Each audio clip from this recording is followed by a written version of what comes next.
So I think the first topic that we really want to talk about really is E3 2021. Mm. Was E3 2021 a null event or a non-event, Mm. depending on how you want to put it? Now I kind of want to focus on the three big players or the three big platform owners: Microsoft, Nintendo, and Sony. We'll do the usual things. Al, we'll have to grade these guys because everybody else probably has, and we might as well. I think there's just some interesting conversations to be had here, just talking about how everybody did, how these three entities did, Yeah. but also talking about the way things were done at the moment. Yeah, is E3 really viable going forward? Mm. If this is the future of E3, does it even make sense to have an E3? Yeah. Yeah.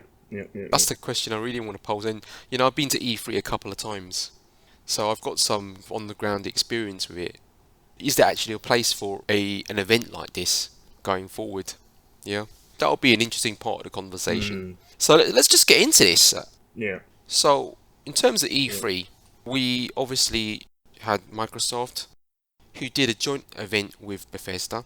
We had Nintendo, who did a specific Nintendo Direct stream Yeah. for E3, and we had Sony, who really didn't turn up. Yeah. And to be honest, what I've heard is Sony are not even going to turn up at Mm. Gamescom. So let's get it out there. Last place. Yeah. Yeah. Yeah. Yeah. Yeah. You know, no effort, no reward. That's the reality of it, right? Now, looking at the Yeah. Microsoft presentation, get straight out there. Many or some, I would say more like some of the big games aren't going to be available until 2022. And the rate at which games mention 2022, Yeah. Yeah. right? 2022 is going to be a big year for Microsoft and Xbox, yeah, and Game Pass. What I would say about the presentation, not enough gameplay, not enough real gameplay. And to break it down a little bit, Mm. Yeah. what I saw was 19 games for 2021, some of which have already been released, like Yakuza Like a Dragon, Dark Alliance.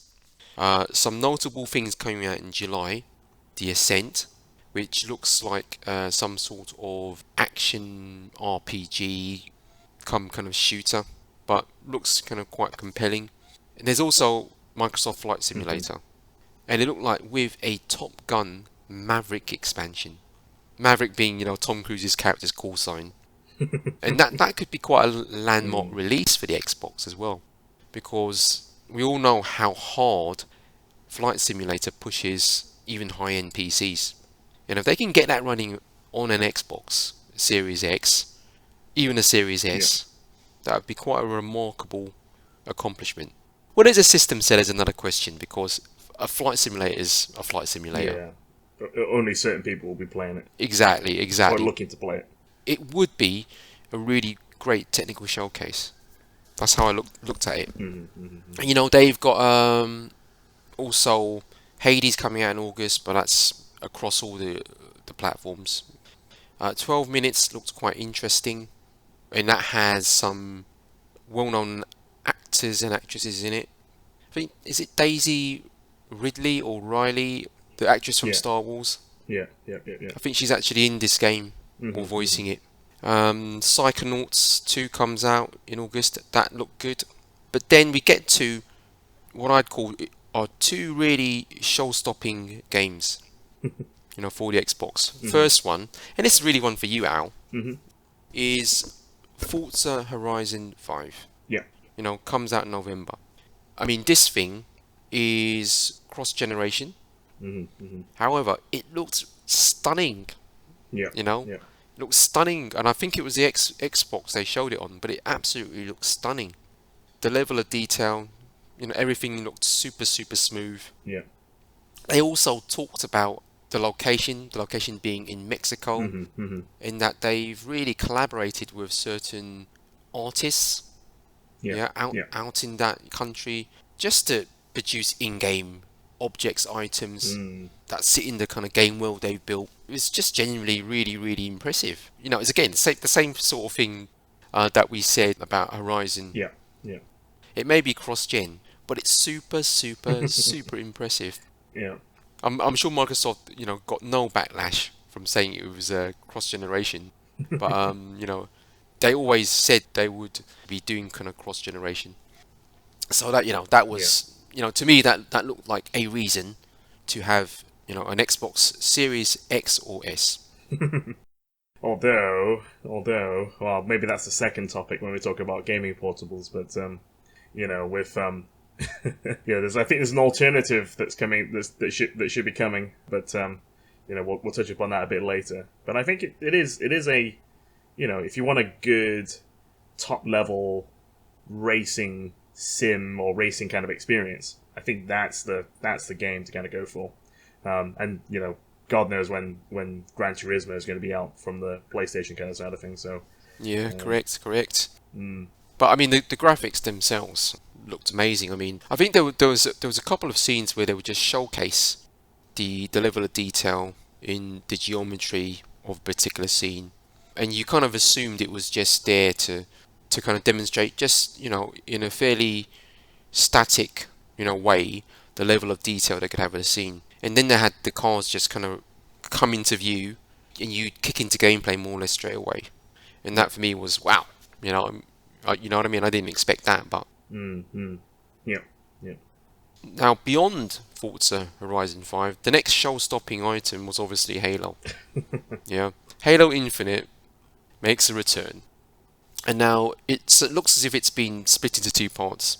The multiplayer part, which I believe we got more gameplay footage of, is free, yeah. free to play, or free.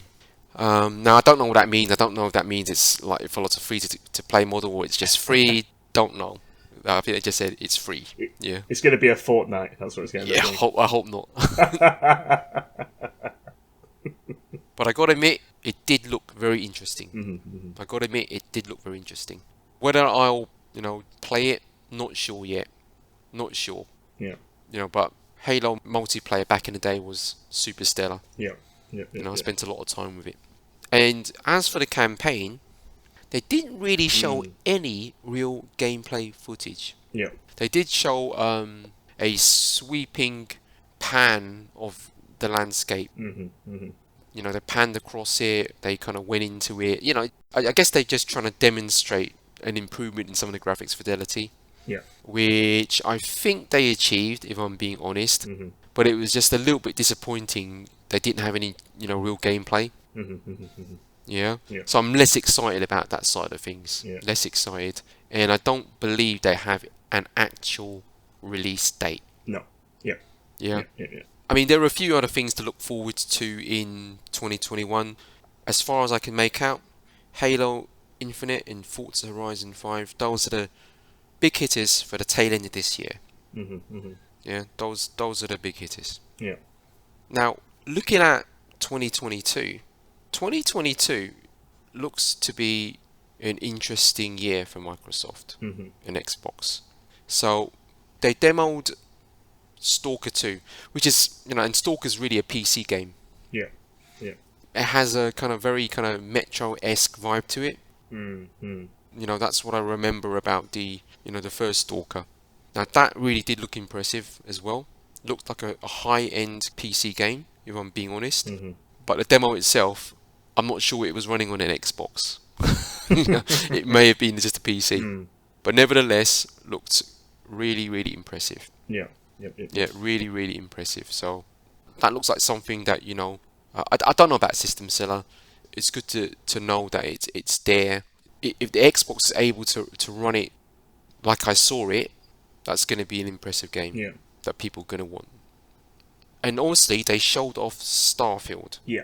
and I'm pushing out the definition of showed because really, all we really got was further confirmation that the thing exists, another confirmation that it's only going to be on Xbox and PC, and really, it was just a rendered scene. At most, that will give you an understanding on the kind of look and feel, the art direction potentially, and that was really it. Yeah. Nothing more. Nothing else that you could get really more excited about other Yeah, than not pre-order level yet. For yeah, sure. yeah. I mean, I'm sure some people are looking at that already. I don't know what you could pre-order, based on what. Yeah.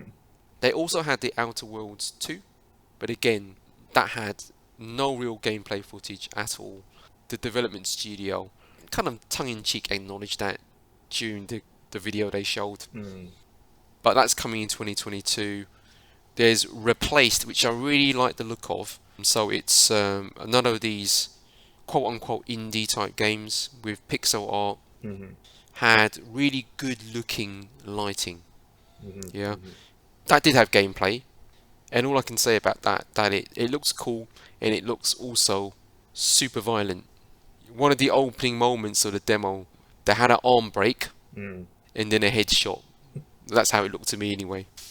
Yeah. We also had Redfall. Now Redfall's from Arcane Studios, so the people who are doing Deathloop. Mm-hmm. This had a really good looking feel. It seems to be some sort of vampire hunter, first or third person shooter. Mm-hmm. So that's definitely one to look out for, Mm-hmm. if you ask me. And Arcane have got a really good track record. They're really I think one of the crown jewels of this whole acquisition that Microsoft made, really, Mm-hmm. if I'm being honest. Mm-hmm. Mm-hmm. Yeah. Yeah, and they're the guys who did Dishonored. And then there were a couple of things I really wanted to mention. First thing was this thing called, was it Somerville? Mm-hmm. It looks to be a game about a family. It just reminded me of Flashback. Mm-hmm. Yeah, if you remember that old Yeah. 2D game with, cinematic moments and lifelike animation. Mm-hmm. Mm-hmm. And I'm sure there's a lot of games like that, Mm-hmm. but that's the vibe I got off it. And then there was also Party Animals, which looked like just a very, cute beat 'em up with stuffed toys. There was just something about it. It probably will play extremely simple, won't have any legs on it, but Mm-hmm. it's something to basically kind of comment on, Mm-hmm. especially when you can compare it to everything else that was kind of like, high-end, sci-fi, violent, whatnot. It was just something different. Mm-hmm. Mm-hmm. Yeah. So, in my view, I mean, I did watch Microsoft's presser a couple of times. They definitely had a really good showing. Yeah, Mm-hmm. it's just a shame we didn't see more Halo. Mm-hmm. It's a shame that we didn't see more Starfield. Yeah. What they really lacked in their presser is the mic drop moment or the just one more thing. Yeah. I mean, I guess Redfall was meant to be their just one more thing, but it really kind of, yeah, okay. So we've got a rendered scene. We know it's coming out. It wasn't really that exciting, if I'm being honest. It was interesting that they had it, but it wasn't really that exciting. So that's what I got from the Microsoft one. Mm-hmm. Mm-hmm. Now Nintendo, they obviously did a direct stream, Yeah. and again, I don't know how I feel about this. I think in many ways it's what you would expect from them. Yeah. Well, they've been doing directs for, on their own for quite some time, right? So it's kind of standard fare for them, really. Yeah. Correct. I mean, they spoke about Hyrule Warriors, Age of Calamity DLC, which is coming in June with a second expansion coming in November. Mm-hmm. Mm-hmm. Mario Golf Super Rush coming in late June, Yeah. which again, Mario Golf, stellar game. I'm sure people are going to want to pick it up. They spent a lot of time with Super Smash Bros. Ultimate, but really it's because they're introducing a Tekken character to it, Kazula, Yeah. and they had quite a clever take on the whole Tekken cutscene. That famous cutscene where I think it's Kazula himself gets dropped into that volcano. Yeah. He was actually doing it for a lot of the Smash Brothers characters or protagonists. It's one after the other. So Yeah. that was quite cool. They've got a Monster Hunter game, Skyward Sword HD coming out in July, Yeah. which is just really a HD remaster. It's a remake, much as I understand it. They did one really, I thought, interesting thing that I feel only Nintendo would do. Mm-hmm. Basically had a Legend of Zelda Game & Watch. Game & Watch, like, that's coming out November 12th. You know, obviously brought a massive smile to my face. Because, you know, in terms of handheld and portable gaming devices, the first of its kind. Let's put it that way. Yeah. And now they also showed two fairly noteworthy things, you know, beyond the Game & Watch. Metroid Dread, which I believe is the first 2D Metro game for I think 19 years, which I found quite staggering really, that it's been 19 years. And they also showed off Legend of Zelda Breath of the Wild 2, I hope I got that right. Yeah. Which I thought looked quite impressive, as much as you can do impressive on something like a Switch. Certainly the art direction, the look of the thing was really nice. No doubt about that. Yeah. Yeah. I mean, it's enough to get the fans going again, saying they just want more of the same, really. So I think having a 2 announced and a plan for it, I think is great. Yeah, and that's absolutely right. I mean, Nintendo fans, in my humble opinion, buy the consoles to play Nintendo games. And that's the reality of it. I mean, even more so than PlayStation fans. Yeah. You know. Yeah. So all in all, I thought a fairly excellent showing for Nintendo Yeah. with a lot of games. And the only thing missing, and we'll touch upon it on the next bit, is the the Switch Pro. Yeah, the Switch Pro. Everyone was kind of like, "Where is it? Where is it? Where is it?" I think that's a true comedy moment there, right? Because you're doing a Nintendo Direct for E3, but you don't announce your new hardware, and you leave it until post E3 to announce the OLED Switch, which is basically a revision and iteration of what you already have. I just found the whole thing quite strange. I'm not so surprised they haven't got a Switch 2, as it were, or Switch Pro, but Well, I'm just surprised at the delivery or the thing. They may do. They may do. It's just interesting timing, and obviously we'll touch upon it with on the next topic as well. But like it is quite comical. But maybe they still have it in the up in their sleeve somewhere. Yeah, but it's just like, even if you're only doing the OLED version of your console, why wouldn't you basically do it within the stream and as your just one more thing moment? Why would you leave it to a separate kind of quite subdued announcement, if you ask me? I mean, what was it? Maybe they posted a video and put a page up on their website. Yeah, there wasn't much around it, so Yeah, I found it quite surprising. And I have actually forgotten a couple of interesting things that did come out Nintendo's stream. First thing is they're doing a reboot or remake of Advance Wars. That well-known turn-based game that I think was it's a DS game, wasn't it? If I remember that right. No, I think it came from Game Boy Advance. I think it was Game Boy It Advance. was especially with a name like Advance Wars. Yeah, true. Actually, true. I think it started there, but it was extremely popular on a DS. And then they've also got Mario plus Rabbids, Sparks of Hope in 2022, which is obviously a collaboration with Ubisoft. But all in all, I think fairly decent showing from Nintendo. A lot of games, and a lot of games that I haven't really mentioned at all. For instance, they showed a Just Dance. Yeah. Life is Strange. They've got Guardians of the Galaxy coming to the platform. Worms Rumble. Interestingly, they've also got a Fatal Frame. The last I remember of it is an old PlayStation horror game with a gameplay mechanic that uses a camera. Yeah. Or as much as I remember it. So good showing from Nintendo. Yeah. Let's move on to Sony. So Sony was a complete no-show. So I don't even know why I'm talking about Sony in this kind of E3 topic, right? They're doing their own thing again. Post E3, they basically did a fairly lengthy state of play stream. So what did we get? We got Hunter's Arena, Legends, coming on PS4 and PS5. They've described it as some sort of RPG mobile.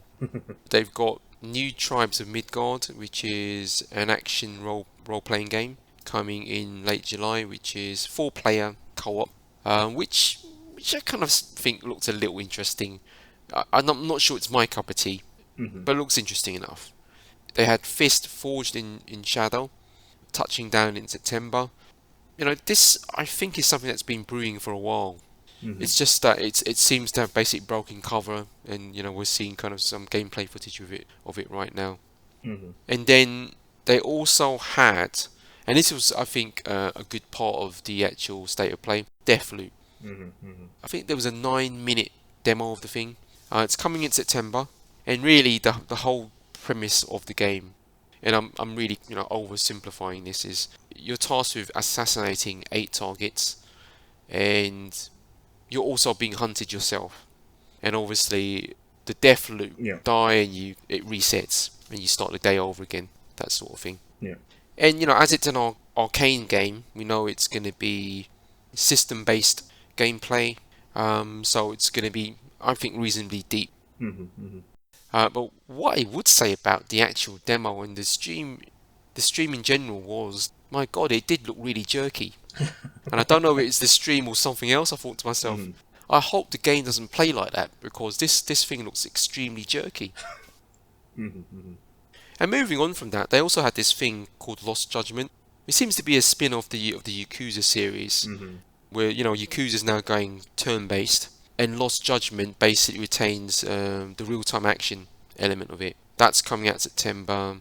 We have a Death Stranding director's cut. I don't believe there's any date for that yet, but I think it's sometime this year. Hmm. Looks like it's got lots of new content, and also new content that affects the game mechanics. Yeah. And I've kind of recently read that Kojima doesn't like the way it's been branded or marketed, which he's saying that basically because a cut implies shortening. Mm. Yeah, but obviously this isn't it, because there's lots of new gameplay mechanics, lots of new content, weapons and tools. I think is what I got from the trailer. Yeah, I mean, well, I don't know if he's right on the director's cut necessarily being a shorter one, because there's obviously movies of director's editions, or maybe they should call it director's Yeah. edition or something. But Yeah, or the extended edition, whatever. Whatever your definition is, I yeah. think.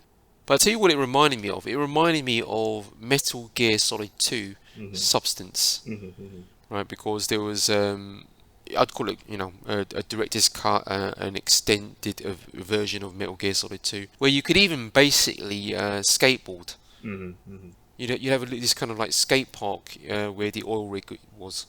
So that was quite interesting. Yeah. Demon Slayer, it's based on some sort of manga and anime. There's a sequel to Moss, the VR game, Hmm. Hmm. so I'm sure that's going to be good. And they had this, talking of Fortnite, Arcade Geddon was announced. I think it's for 2022. Hmm. That can't be right, actually. Hmm. I think it's coming out soon. And also, Sifu, Hmm. which is this kung fu combat game. It's a beat 'em up, really, Hmm. in 3D actioner. And looks pretty stellar, if I'm being honest. Hmm. And they showed more Jet, which is one of the games they showed off, in one of the kind of PlayStation 5 reveals. Yeah. Yeah. Yeah. Yeah. Yeah. So to be honest, Sony weakest of the bunch. Yep.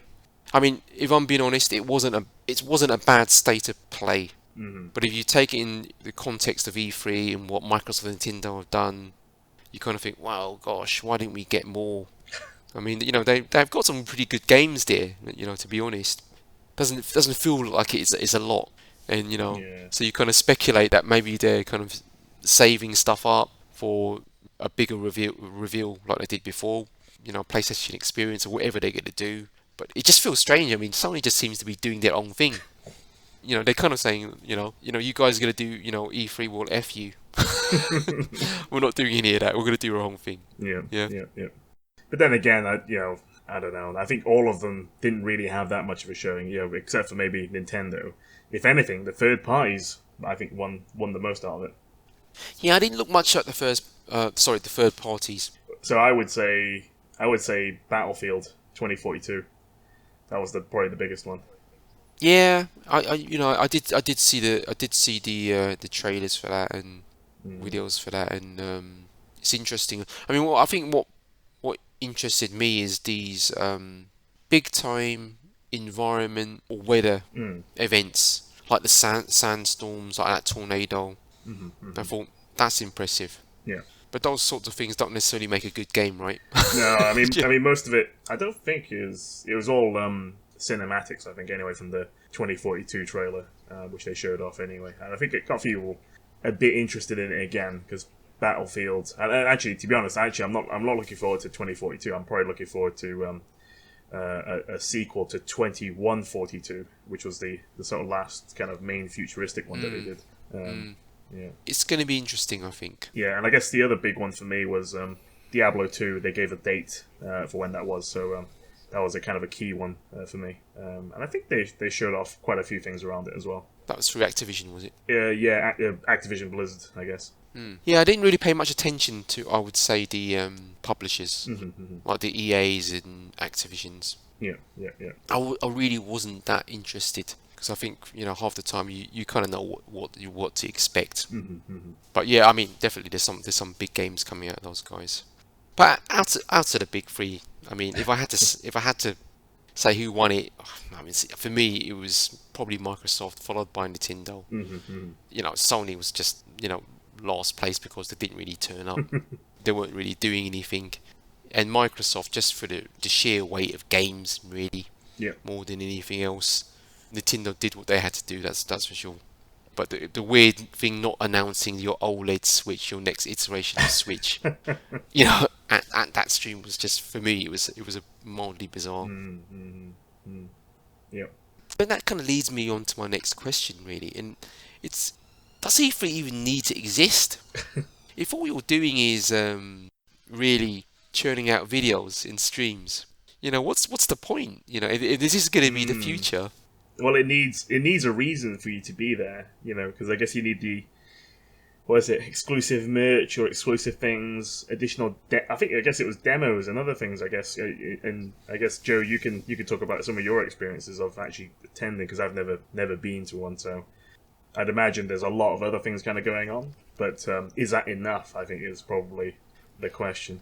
Well, E3 really is or was an industry event.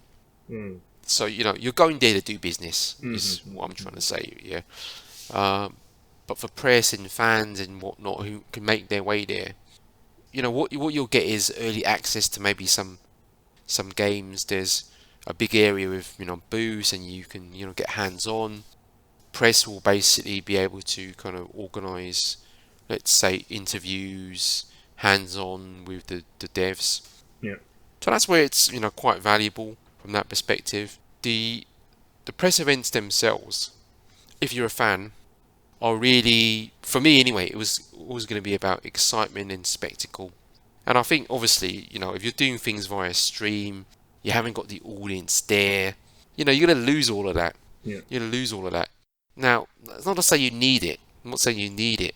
But I think video games does need some sort of event. A festival or something. I wouldn't quite call it the Oscars because you've got the Game Awards for that sort of thing. I mean, right? The interesting thing is whether they would do. Did they try to sell virtual tickets for this one? Because if you wanted to do I don't think so. demo exclusive and stuff, you could probably do it via a virtual ticket or something. Yeah, I don't think they did anything like that. I think ESA, who basically run E3, they didn't have a presser site, and I've kind of heard it was just not really useful whatsoever. So maybe that's basically the circumstance. Yeah. Well, that everybody's under, but. Well, BlizzCon, they do have a virtual ticket, if I remember correctly. So they have a model that allows you do get exclusive stuff by having that virtual ticket, early access to certain things and that sort of stuff. So it's a possibility, but whether it needs to be in person, on site. Yeah, that's the thing. I mean, obviously right now that can't happen, but I just think that having an event like this where it's more like a festival where people can make it there in person, where you do get a sense of excitement, I think it's valuable in a certain way. But is that yeah, I'm wondering if you're holding on to nostalgia there, though. It's just like because There is an element of nostalgia, but it's the same thing. You could say I can listen to my favorite rock band through audio through my phone, or I can go to a concert. yeah. It's not quite an accurate analogy. Yeah, I'm just thinking now with the new age of, well, COVID has kind of pushed everyone into a certain situation where traveling isn't happening. But you could argue the whole green agenda, climate change, should we be flying to places we can do remotely, all these sorts of things. That question is going to really push it very hard. Yeah. I mean, you can't do that now, obviously. You really can't. It would be quite, I think, irresponsible to even attempt it. Because, the amount of people that kind of go through E3 and Gamescom and things like that, events like that, is just, I mean, it's massive amount of people. Yeah. But, I mean, going back to an analogy, I think it's closer to basically seeing a football game, a soccer game live. I mean, certainly you can watch football on TV and you have, it's perfectly kind of like perfectly good. But the reality is being at a game, you get the atmosphere, the excitement, the build up as well. Yeah. There's all that, it's the physicality of being, being there, you know what I mean? You'll miss out on. And maybe it's not having E3 as it was, but maybe kind of taking the good elements of that, giving the fans some sort of festival feel, having these big announcements because maybe the industry needs it. Yep. Yeah. Yep.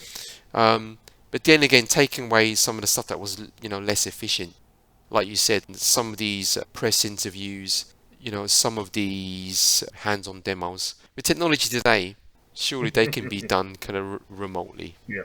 Yeah. You don't really need to do it. You don't need E3 for that. Yeah. Certainly not. Yeah. But definitely something to consider. Yeah, and I think some of that will. It's a possibility for next year, but I think obviously anything this year probably just wouldn't make sense. Yeah. When things do normalise, I would like Sony to go back to these events. No matter what you say about that fanboyism of going to E3 and asking who won it. I mean, that statement in itself is like, silly statement. The reality is, it's pretty exciting, and you want these people to try and outdo themselves. That's the spectacle of it. Well, we'll see. I suspect that E3 will never be the same as it was. Yeah. Yeah. But I'm just hoping it's going to be much more than it is now. That's for sure. Yeah. And Al, with that said, I think it's time to move to the next topic.